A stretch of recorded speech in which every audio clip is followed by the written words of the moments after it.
И аз съм учуден колко лековато и глуповато мислят някои наши сънародници, и които, да речеме, и с минимално или с почти никакво знание и разбиране за Библията, например, тръгват да съдят държавата Израел или евреите. И в същото време си казвам, ако това беше се случило на нас, което се случи на евреите, как ли бихме разсъждавали ние?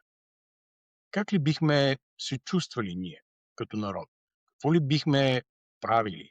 Аз не искам да влизам в тази тема в дълбочина, само искам да насърча тези от вас, които желаят и имат възможност да посетят Фейсбук страницата Български приятели на Израел, която е страница, която аз поддържам заедно с екипа ни, доброволно, между другото, и да видите в коментарите какво невежество се разкрива в хората относно кой е Бог, кои са Божия народ Израел, и да видите също доколко хората арогантно, лековато, лекомислено, глуповато подхождат спрямо сериозни въпроси, като например, че кой е